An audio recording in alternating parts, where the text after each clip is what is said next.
Hi there. Welcome to Breaking Down Barriers. I'm Jackie Howard. I'm joined by two of my peers, Martin Webb and Maddox Eckerling, to discuss mental health matters and suicide prevention. Some of the topics that we may discuss today may be triggering to you. If they are, please take a moment for yourself. Be gentle during this process. And we do have resources available at nevadacountymedia.org/help. Martin, why don't you tell us a little bit about yourself and how mental illness has affected your life? Well, thanks for having me. I appreciate the opportunity. It's important to talk about this subject. And for me, I'm a 52-year-old single father who ever since childhood has struggled with depression, anxiety, and as I got older, it turned into suicidal depression. Recently, I was gifted with perhaps an ADHD diagnosis, and it's been a very challenging experience to navigate life for me, and it's taken a lot of effort to figure out who I am, why I am the way I am, and how to better relate to people. And like a lot of folks with depression, I am part of the statistics where overwhelming numbers of people that have depression never seek any assistance. A lot of people don't even get an official diagnosis. And that for the people that do end up seeking help, I've read that on average it takes about 10 years for people to reach out. And so for me, it's greatly impacted my life because for half of my life, I've felt as though, wow, you're a bright, a capable person. And in the other half of my life, I'm like, wow, I'm a mess. What's going on? And so for me, it's made my life more a life of extremes. When I was younger, and the older I've gotten, I just work to make it more balanced. And I recognize that there will be waves that come and go. But yeah, it's really impacted me, my relationships with my parents, with my children, friends, family, coworkers. As you all know, as peers, it taints almost every interaction. And for me, it's like going through life with a pair of glasses on that don't quite give me perfect vision.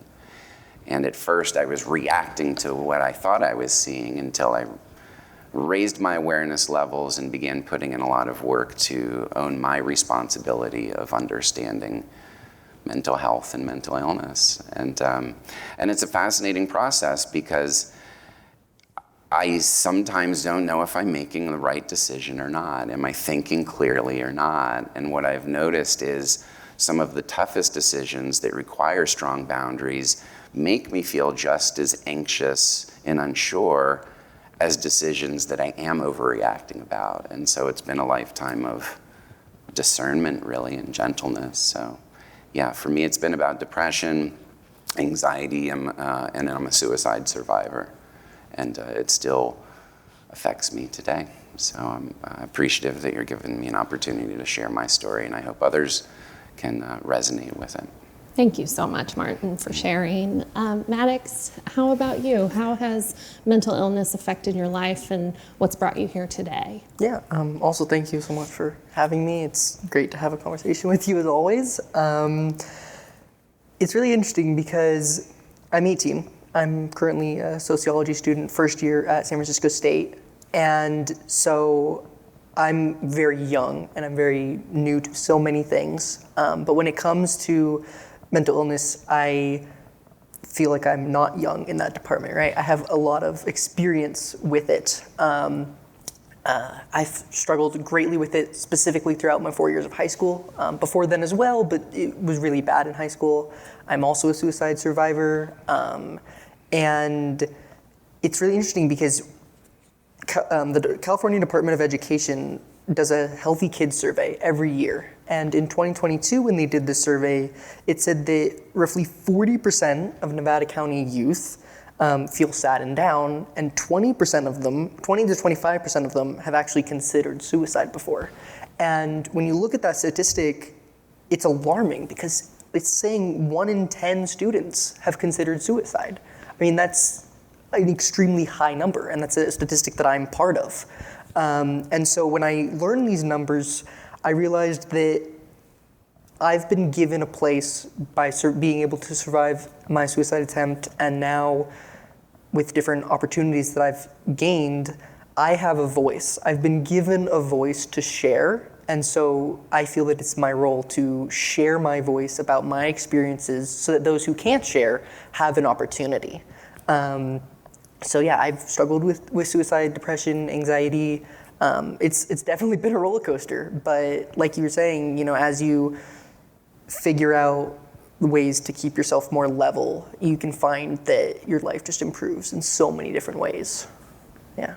Incredible. Thank you so much, Maddox. I am Jackie Howard. I have struggled with mental health issues since preteen years, throughout my high school and early 20s. I went undiagnosed, but would have panic attacks regularly. Pretty much any time my life would slow down, I would have a panic attack. I've struggled with suicidal ideation as early as 12, and it's carried out through my life. I'm now 36 years old. In 2022, I had a mental health crisis where I was hospitalized for a week. I spent a week in a mental health facility. And what has come from all of that is a voice and an awareness about the people around me, and how inundated both our medical health professionals and my peers are with mental health struggles. And it's also given me a voice. It's empowered me. I like to say it's empowered and infuriated me, because in some ways I feel just so strong and so just such a part of a community. And then on the other side of it, I feel just devastated for people with less privileges or less power or less of a voice. And so I have been advocating for myself. It has been quite a journey, especially this past year and a half. I've been on quite a journey with medication and mental health professionals, and it's been life-altering. However, it has come with a lot of ups and downs, and learning to ride that wave, like you mentioned, Martin, has been extremely beneficial for my life. But just as you both mentioned, the way that it affects every fabric of my being is just completely underestimated, I feel. And it has given me an ability to speak out, but it's also put me through a lot myself. So now, loving someone with mental illness can be a very difficult thing. As someone who's been on both sides of it, I can say that it's been one of the most challenging things that I've experienced in my life. And I would love to hear from you, Maddox, what that experience has been like for you, and how can our loved ones help us through the process? Yeah, I think that's an incredible question, and I've also been on both sides of it. And it's really interesting when you see yourself start on one side and then go to the other side and then go back, because when you're on the side of trying to support someone, all you can know is what you feel, right? And how you are experiencing things. And so when I see someone that's struggling, I instantly go in and be like, okay, what would feel good for me? But then I have to remember every single person is different.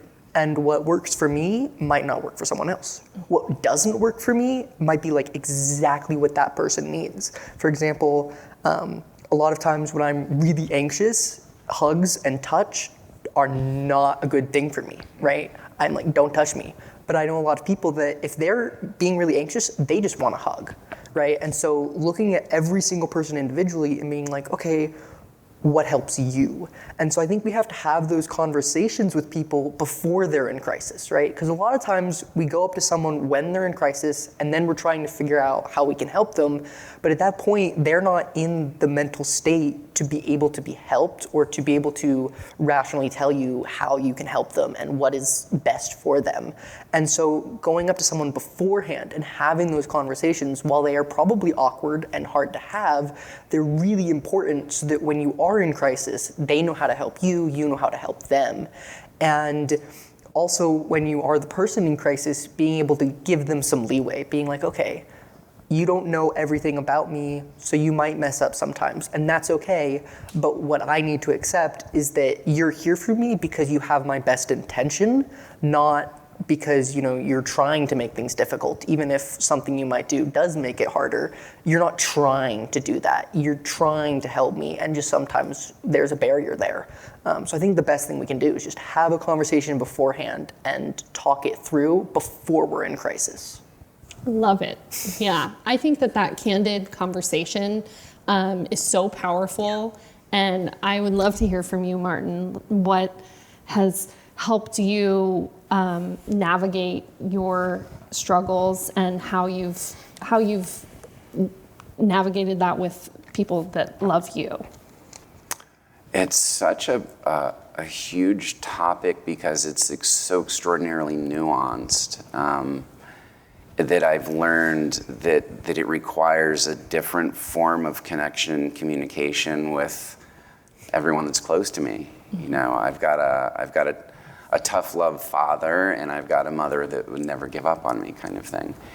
And I had to decide how important various connections were, and when was a connection feeling healthy and not.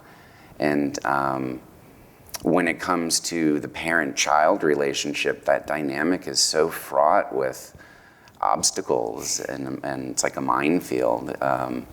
And so for me, I've had to really try and figure out in the moment what's going on and what needs to be communicated. And with loved ones, it's been important to recognize when is not a time to communicate. And it's been hard to advocate to even say, you know what, I just need some space. Recently, my dear mother, 77-year-old mother, she messaged me on Facebook one night and said, hey, how are things going? And I didn't respond that night. The next morning, she left a message and said, hey, hope you're doing okay.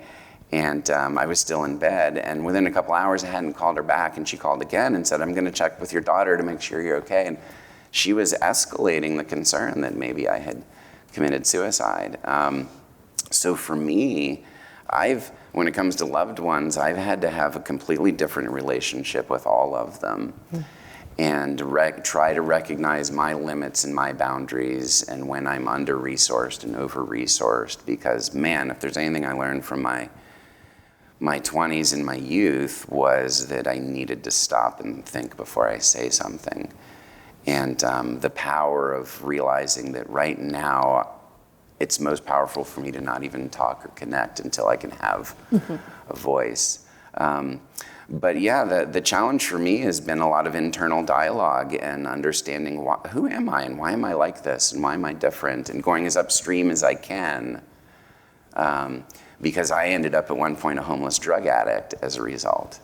And for some close friends and family members, that's who I was. And that was my problem, as opposed to, why did you end up that way? And so for me, it's been important to recognize that I'm going to be a constantly changing person. The people around me are going to be constantly changing. And that as long as there's an open, healthy communication and dialogue, and for me, the big trigger is if I'm feeling judged, then I shut down. If you can't be present with me and just give me the dignity to be who I am right now without making me feel like I'm wrong, I'm bad, I should be doing this. So yeah, I've the biggest thing for me is I've learned to be very protective and almost like layers of onion or layers of bullseye. And I have people that I know and love and can spend time with, but it takes time to earn your way in for me to feel safe, to be able to share who I am and what's going on. But yeah, for me, a lot of safety comes from metaphors, and I think about nature a lot. And for example, one of my biggest ones is standing at the beach when the waves come up, the tides come and wash over your ankles and they come back. And I imagine sometimes life being like, I'm chasing the tide as it's going out and I'm pissed off. And then I turn around angry and I march back up the beach while the wave is behind me. And then I turn around and chase it back. And sometimes I've learned just relax and sit still. It's gonna be okay. And oftentimes if I can just make it through the day, I almost always feel different the next morning. Yeah. So that's been one of my things, is like, what's happening right now is just in the moment. How can you protect and advocate for yourself and communicate as need be? And tomorrow is going to be a different day. But yeah, it's been difficult to you can't just have one answer for everybody. And I don't know about for you all, but sometimes when you're in a moment or having a mental health issue, you're just going to react to everybody the same way. Yeah. Yeah. Hey, leave me alone, get out, you don't understand or whatever. And so it's a challenge to try and think straight when you're not thinking straight. Yeah. Yeah. And it's important to recognize for me, who are my allies that can understand what's going on. And to be honest, most of my close friends now are people that have gone through trauma, have mental health issues, and we support each other that way. Yeah. In a society where it's difficult to get treatment, it's expensive to get treatment, it's time consuming. It took me, even though I'm on Medi-Cal, it took me months and months to find a therapist that I could talk to. So yeah, it's a minefield, and the main thing is just going slow with myself and everybody. Because I used to just run through every challenge and be like, let's act crazy over everything. It was fun, but it didn't work.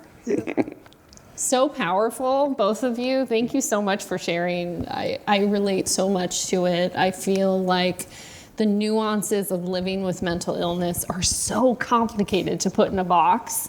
And I know for me, like my early mental health struggles were related to body shame. I struggled with disordered eating from a really young age, which led to severe depression and anxiety.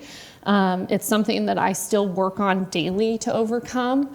And, shame is such an interesting concept because it sounds like such a simple word. It flows off the tongue so easily, but it's this profound, insurmountable, it just feels like something you can't overcome while in it. And to the point where it led me to suicidal ideation. My relationship with everyone around me changed quite a bit through those years because of the way that we were communicating, like Maddox said, like being in crisis and trying to fix was so difficult. And really it took me until 34 years old and being hospitalized and spending that time in a mental health facility to make me look at my life and how I was navigating my relationships with everyone around me. And it had to change drastically. I had to set boundaries. I had to communicate differently. And it's been life-changing, the ways that recovery has helped me learn how to care for myself. And but the complexities are endless. And each day it's a whole different, like sometimes I feel like I've figured it out and I'm on a roll, and then all of a sudden, I wake up and things are different, or I'm put in a situation and things. So it's I think one of the most important things to me is individualized care, focusing on what's strong, not what's wrong, making sure that each person is focused on their strengths rather than their weaknesses. I think it's a very powerful thing to love someone for who they are. It's one of the strongest acts of rebellion, I think, to be able to love someone and show them that they matter even in their darkest moments. And it's complicated, it's messy. And I know for me, peer-led groups have been instrumental in my recovery. Having someone speak the words that I felt but didn't have the words for have been incredibly powerful. I too have loved someone who struggled with addiction and was convinced I knew all the ways to help them, and spent some time in Al-Anon and realized that that was not correct. So finding peer-led groups and things that have given me both a voice and a language and representation of experiences that I have in my life has been so profoundly instrumental in my healing. I would say medical professionals, having a great therapist and a psychiatrist have been also incredible but difficult to come by. Yeah. And it's taken me a long time to get to the point where I've been able to find someone that I feel comfortable with. And so it's a lot. Yeah. It doesn't stop, for sure. It never does. Yeah, never. It just becomes managing life. And for me, I notice too, as I grow and change, that then my needs change. Right. And people around me have changed how they've reacted. But yeah, for me, the challenge is how to turn what I have gone through into more of a superpower in the ability to, hey, I can now address things, I can change my life, and so I can help other people do that too. You know, going through traumatic experiences, now I feel like I can help folks. Right. You know, for a lot of mental illness people, we're hypervigilant about things. And that can be debilitating, but it can also allow us to see things that other people don't. Right. And so that's, for me, I've tried to recognize that balance. Like, I'm not bad, I'm not great, I'm just have certain things going on, and how can I use them for good instead of bad? I think that's one of the really interesting things about the three of us is all of us are sort of advocates and activists in our own little niche fields. And I think that speaks on our struggle, but also our strength. I know a lot of people who've struggled with mental illness, suicidal ideation, addiction, housing struggles, who have turned their lives into a focus of recovery and then translated that into activism. Yeah. And I think that is, again, focusing on what's strong rather than what's wrong within them. Yeah, and it's a beautiful thing to be able to do, right? You're able to take this darkest moment of your life where your life almost ended and then make it the brightest thing, right? Make it the thing that helps people, that brings awareness to some specific issue, right? And it's really beautiful to see, and then to also see how many people it actually helps, because there's so many people that don't have a voice, and to be able to use your voice to help them, it's a really powerful thing. Yeah. Well, you've perfectly segued because I think using our voice, there's a level of communication that is required. And language is such a powerful tool that we use every day. And it is also a weapon if used incorrectly. And I'd love to hear from you, Martin, like what have been some experiences around language and how it's affected your mental health? Yeah, that's a big one. And, you know, of course, there's inner dialogue and then there's outer dialogue. But I've noticed that, you know, especially with mental illness, it's a wound that people can't see. And as a result, myself and a lot of people like myself I've spoken to, I've developed a coping mechanism to make myself seem normal. So I've learned how to communicate to hide what I'm doing. And I've even discovered that the coping mechanisms around my mental health were something that were valuable in the workplace. And it took me COVID shutdown to realize that my career as a salesperson and sales manager and business owner was actually harming my mental health. Because a good salesperson, you're trained to get people to like you. And you're trained to even slightly manipulate the conversation. Say this, don't say that. And one of my big issues is codependency, and my value is based on what other people think about me. And so when it comes to communication, I realized that I had spent a life being paid and rewarded to communicate in ways that were actually detrimental to my mental health. Boy, I'm a great salesperson because I've developed a way to build rapport and talk to people. I want people to like me, and I've learned how to do that. And then I realized that that form of communication monetized helps somebody, with a business, but it doesn't help me. But one of the other biggest things, though, as far as communication with others, boy, the sticking to I statements has been huge. And asking for people to follow my lead if that's what I want to do. If I need active listening, I did that on a walk with someone the other day, where I said, I really want to do some active listening where I just talk and I'm not interrupted and debated, and then I'll listen to you. But I statements have really limited the charge and the problems created by my mental health. And it happens in both ways. Well, you did this, you. And then they'll come back, well, you. And communicating is vital because, again, I really feel like most people that have challenges with mental health go undiagnosed, go untreated. And therefore, we're not communicating with a therapist or a doctor or a psychiatrist or anybody. We're just communicating to everybody around us.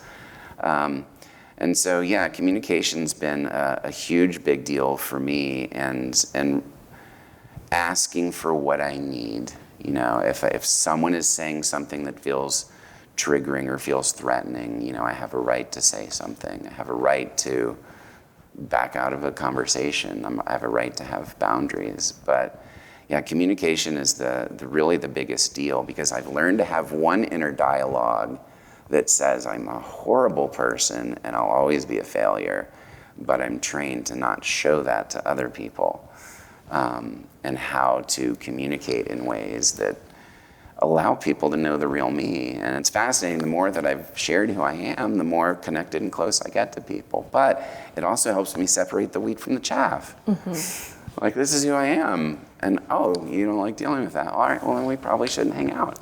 And then I don't have to try making that work. But it goes back to what you said about how we deal with loved ones. Is, for me, I've learned that even though we're all speaking English, everyone's got a different language and a different way of communicating. Mm-hmm. And it's made me more isolated having mental health issues, because I'm less reticent to have conversations with people, because I get triggered or they get triggered. Or we were chatting about how I was having a conversation the other day with someone and I had no idea how to end it. And I get stuck just wanting to be nice. And I allowed someone to talk for 34. My back was hurting. I was hungry. I needed to leave, and I didn't know how to advocate for myself.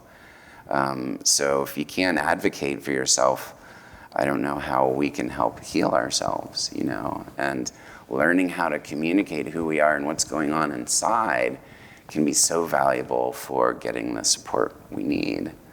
And it's the root of a lot of the issues. And for me, communication created some of my mental health.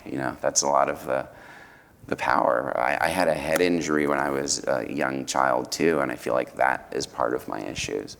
But then some of the trauma I experienced emotionally.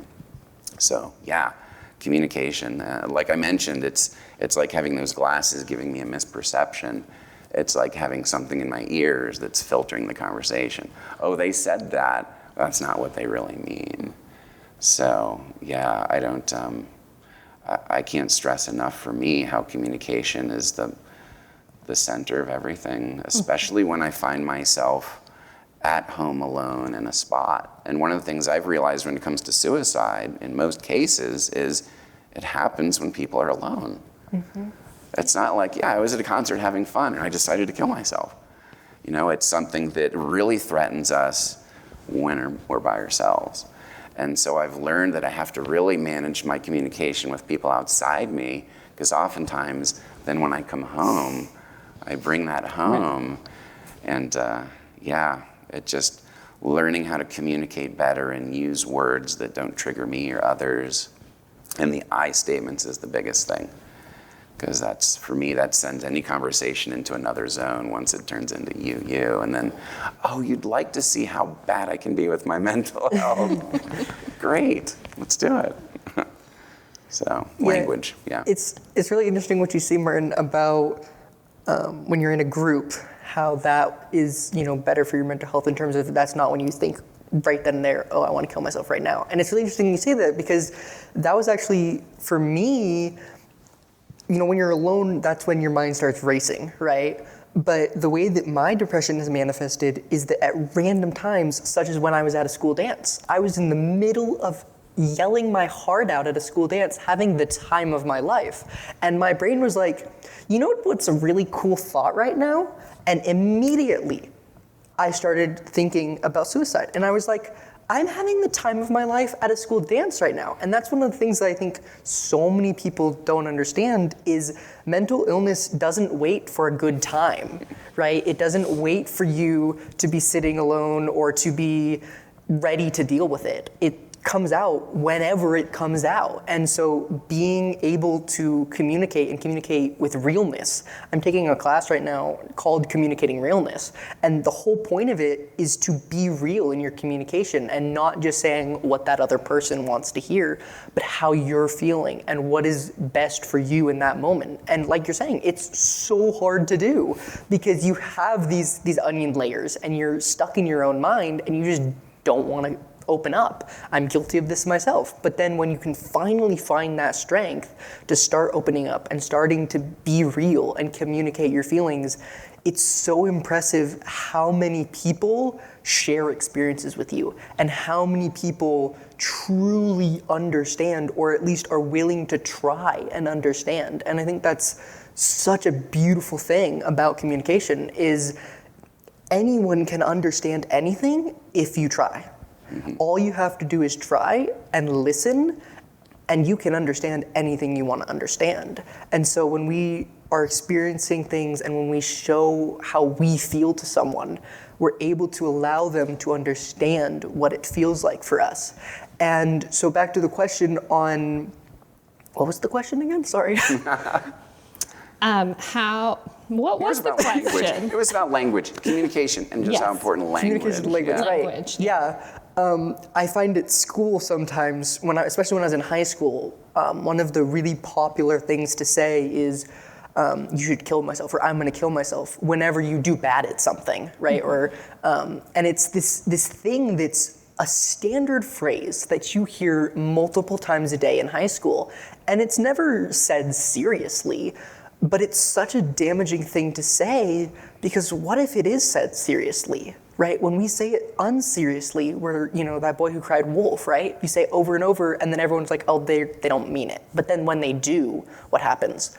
And when you say that over and over, you say to the people that are experiencing those things that it's a joke, that it doesn't matter as much, that when I am thinking to myself that I don't want to be on earth anymore, that's just a joke, that doesn't matter, that I'm a failure because it's associated with being a failure. And it's so important to tell people that it's not. It's something that you can't control and that you have to work every single day to try and improve.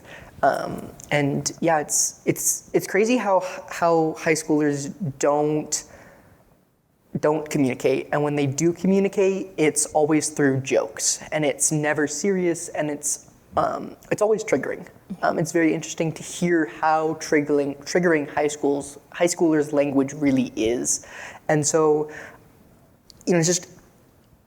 I was doing this talk at a high school once, or last year actually, and it was just like a certain grade was having trouble being real with each other. And they were just making these jokes. And so I was the Bring Change to Mind president. And so I went in with the counselor and we did a presentation to them. And we're like, why do you find it necessary to joke? And a lot of them, it's because it's a coping mechanism, right? And it's a really strong coping mechanism that so many of us use. And I think it's important to just remember that for some people, it's a triggering mechanism, right? And so we have to find that balance of how can I cope without triggering you? How can I cope without causing more issues? And so when we look at it, we have to figure out, it's a balancing act of how can I speak and you speak so that we're coming together under a common understanding of kindness. So strong. I agree. I think that what you talked about language and how we often have these sort of innate autopilot, we talked about this before, autopilot conversations. I think for me, "You are not alone" is vast. I mean, it's everywhere. It's such a public phrase for mental health struggles. I find it deeply triggering because, in fact, it is a very lonely journey to struggle with mental illness. And I have to choose every day to live and not struggle with those same ideas that I've struggled with previously. And I think also, growing up, generationally, mental health was not something that was within our conversations. We would talk about our physical health, but mental health was not something that we discussed really. And I think that having dialogue that's candid and real, whether you mess up, whether you say something incorrectly or triggering, it's about candidness and vulnerability. And once I started doing that, rather than pulling back like a wounded animal and hiding away when I was not feeling well, I now show up in whatever form I'm in. Some of those forms are messy. Some of those forms are just like nothing I ever wanted to show up as, but it allows a space for the people I love to see me in every form and to love me in every form, and also acknowledge their own struggles and their own suffering. And that has been one of the most profound things about my own recovery is language and the ability to have these conversations with my peers, with people who may not understand the struggles that I have. And language is such a powerful part of that. And I think listening is also an underrated piece of it. So learning to be an active listener, not trying to fix things. Martin, you talked about the tides of the ocean, and learning to not do, but just be with someone, I think is so helpful. When we love people, we want to help them and fix them and be there for them and do all the things. But I have found that just listening and being and sitting with someone goes so much further than sometimes, words. So words are complicated and hard, and that's why I think even not talking can be so powerful. The other night, I was having a really rough time, and I was laying in my bed, and I was just spinning, and I texted my friend, and he came over, and we just laid in my bed and watched TV, because that's what I needed. I was not in a place to talk to him. I was not gonna talk to him. I didn't want to talk to him. I didn't want to tell him anything. And I just he needed to tell me that he was there for me, and I needed to know that he was there for me. And so just laying there watching TV, it was so healing in of itself, just knowing that he was there. And so I think so many times people think, I have to talk to you, I have to be interactive. But just sitting there quietly on your phone, playing a board game, doing TV, reading a book, whatever it is, just sitting with someone and acknowledging that, hey, I'm here for you if and when you're ready. And if not, we're just gonna sit here and chill because I love you and I care for you. Mm-hmm. And different forms of communication doesn't always have to be. Exactly. Yeah. Doesn't have to be verbal. And for me, I've learned that it's good to have, to recognize I have different people in my life that I can rely on to talk about different things. I don't have just one person. I don't just say everything to just my therapist or just this person. And for me, it's kind of like listening to music. I'm in different moods, and sometimes I want to listen to sad, happy, crazy, loud, whatever. And I've now made it to where, like, okay, I know I can talk about this person, about these things, but this person doesn't really understand. And I don't hold it against them and try and force conversation. So yeah, it's been important for me to build up those different people, like what you were saying, Maddox, were someone that I know I can deeply count on, versus people that, you know, I can count on for some things and not others, and I don't get upset about it. It reminds me, there's this famous, I'm from back east in Washington, D.C., and there's this inner city saying that women would say to their women friends who are unhappy with their boyfriends, and they would say, honey, you need to stop going to the hardware store looking for bread.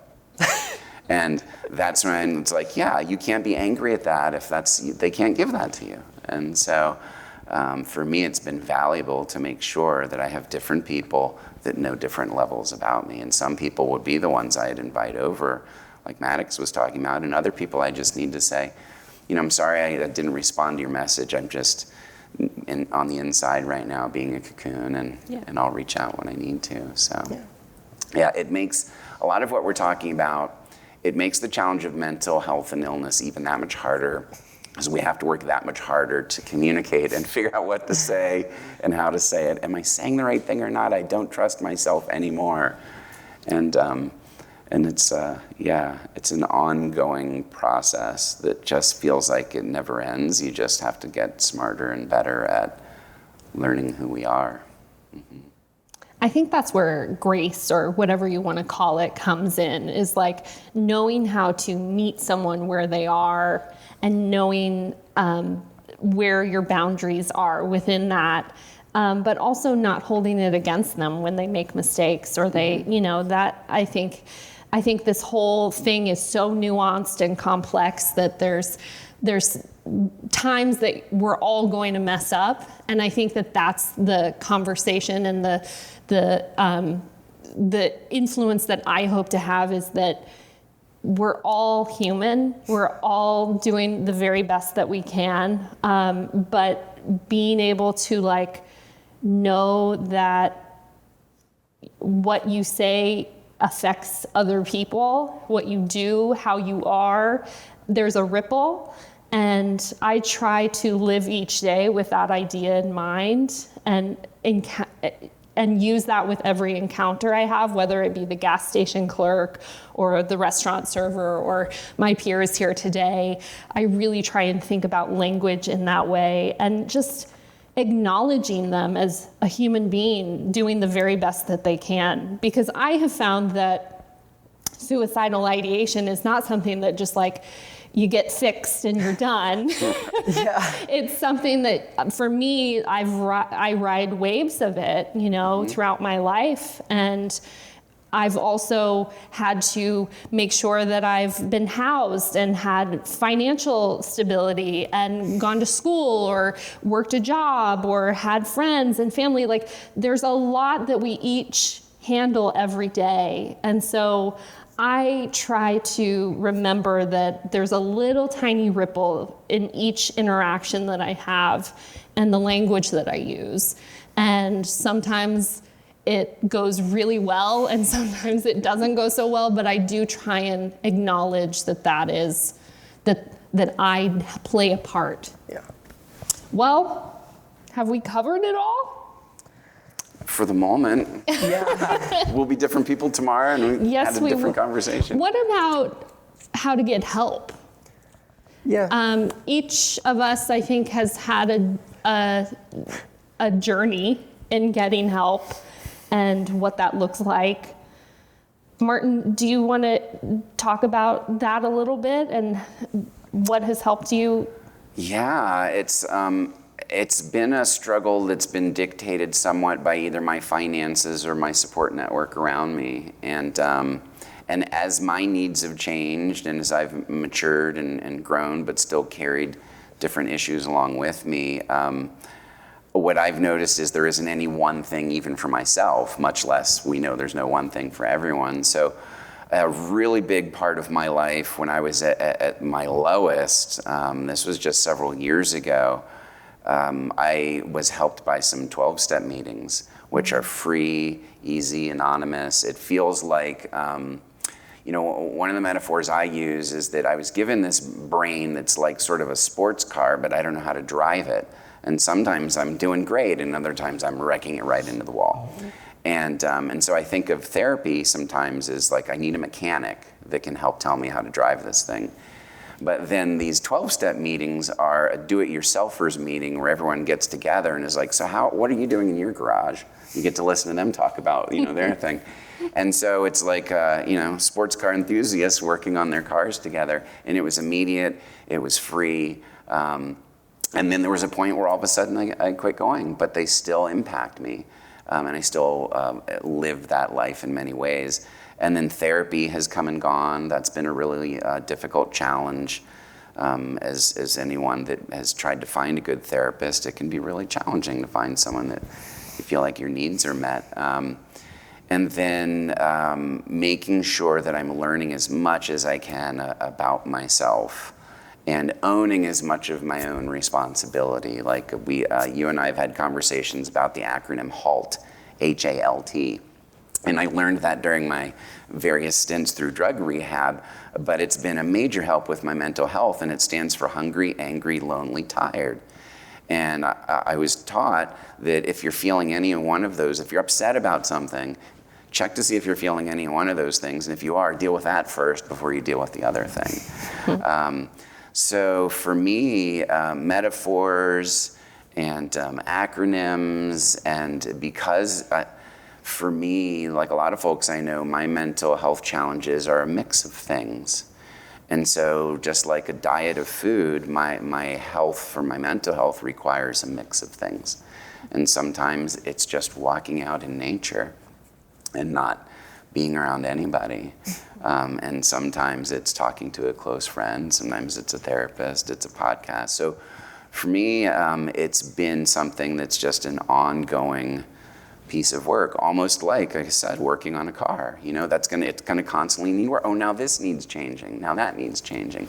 But recognizing that I'm always improving in some respect and getting better. But it's for me, it's been a mix of all the above, experimenting with anything that I think might work with an open mind, and recognizing that just having the awareness that I have challenges and issues, and that there's times where I recognize that and I need to not voice that on other people. It's all right, it's time for me to just chill, get myself together for a minute. So it's always being in the moment and checking in with myself about what my needs are, and you'd be surprised how often HALT is really the issue.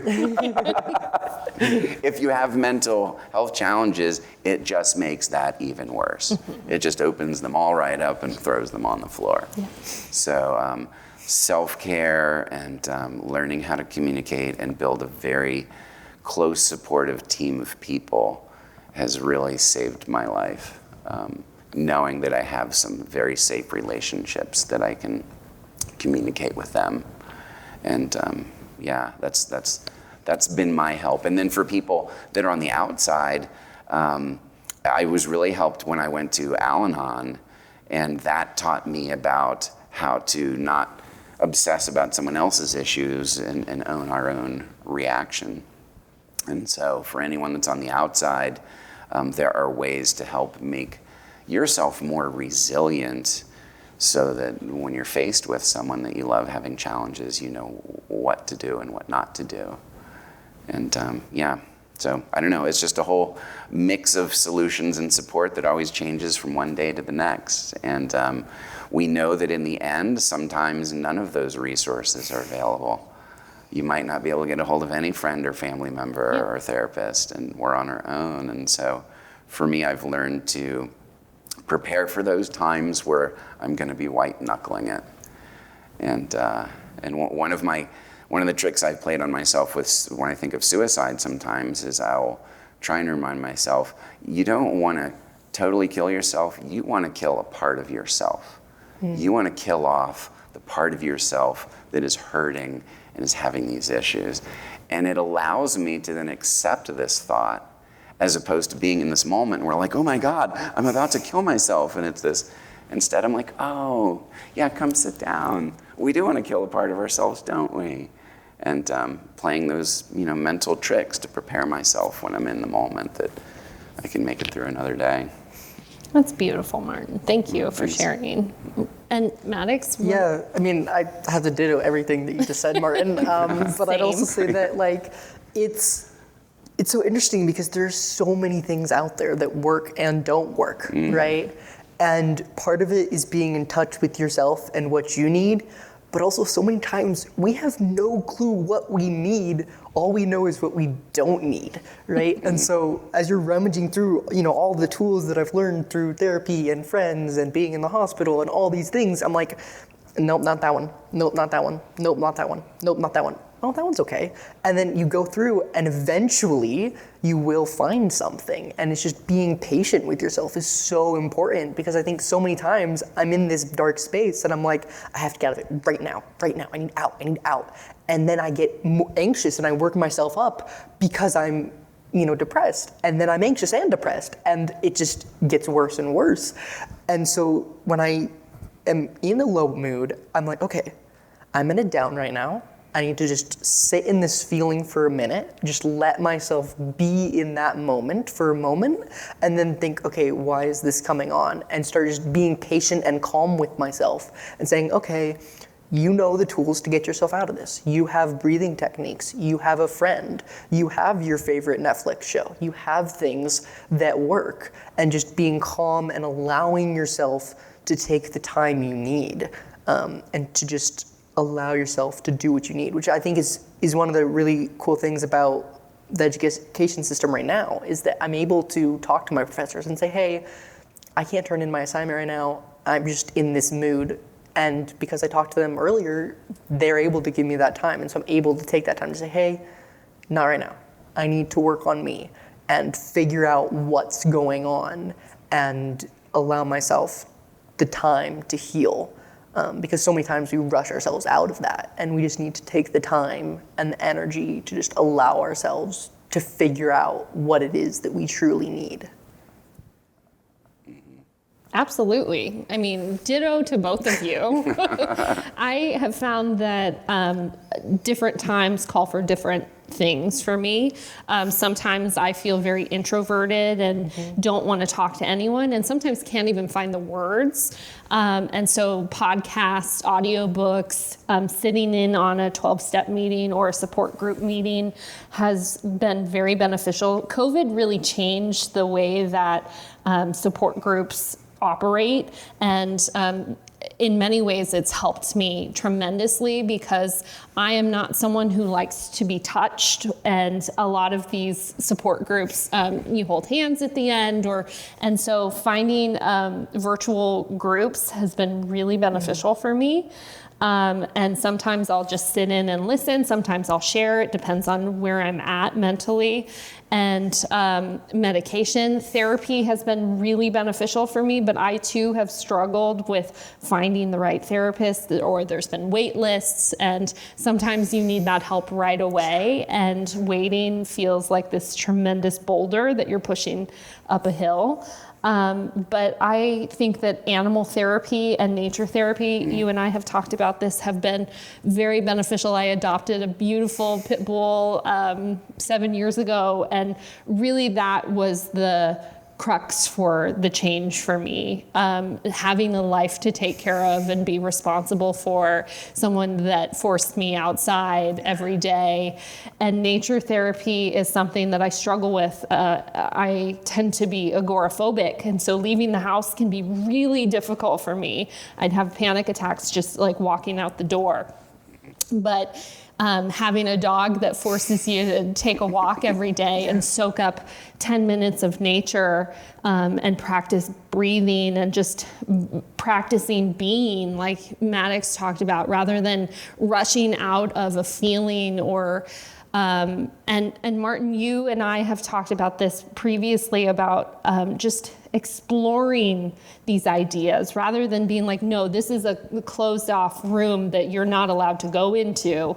I look at suicidal ideation as just part of my journey. And I explore it from time to time and think about what that would mean and what that would mean to the people that love me and what life would be like. And I think that while it is complex, it is something that has helped me a lot, because before it was like this thing that I couldn't talk about, but I deal with constantly. And so being able to be honest and vulnerable and curious. I think curiosity has been one of the greatest gifts these past few years, is like getting to know both of you and getting to know people as a whole rather than little segments of who they are, the iceberg, where you get to realize these like deeper parts and deeper connections with someone just by being a little bit vulnerable about your story.